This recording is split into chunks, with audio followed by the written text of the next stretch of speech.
আমার কাছে অ্যাডজাস্টমেন্ট মানে হেরে যাওয়া নয়, আমার কাছে অ্যাডজাস্টমেন্ট মানে হলো আরও সুন্দর করে বাঁচা। গাল ভরা বাক্য, শুনতেও বেশ লাগে, দারুণ পজিটিভ মেসেজ। কিন্তু প্রশ্ন হলো, অ্যাডজাস্টমেন্টের সঠিক সংজ্ঞা কী? অ্যাডজাস্টমেন্টের মাপকাঠি বা কতটা?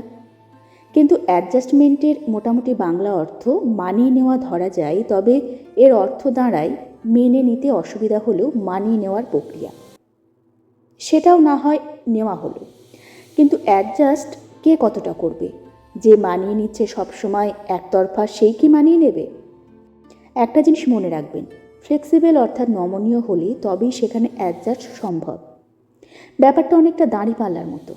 আপনি যখন পাল্লার একদিকে অ্যাডজাস্ট করবেন, একই সঙ্গে অন্য দিকটাও সমানভাবে ব্যালেন্স না করলে কখনো দাঁড়িপাল্লা সমান হবে না। মানুষের ক্ষেত্রেও একই ফর্মুলা প্রযোজ্য। এক বজ্ঞা, জেদি, নাকুচু মানুষের সঙ্গে যে ওঠা বসা করে, একমাত্র সেই জানে কি যন্ত্রণা।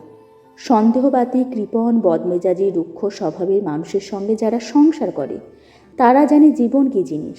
তাই সবসময় একতরফা অ্যাডজাস্টমেন্টের নামে মহান বানানোর তাগিদে কারোর ওপর কোনো কিছু চাপিয়ে দেবেন না। যে যেমন পরিস্থিতিতে আছে সেই ঠিক করুক সে কতটা অ্যাডজাস্ট করতে পারবে বা আদৌ অ্যাডজাস্ট করবে কি না। অ্যাডজাস্ট সেখানে করা যায় যেখানে কিছুটা প্লাস মাইনাস করে থাকা সম্ভব।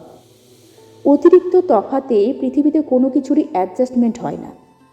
সেখানে জবরদস্তি করতে গেলে ভাঙন অথবা বিচ্ছেদ নিশ্চিত।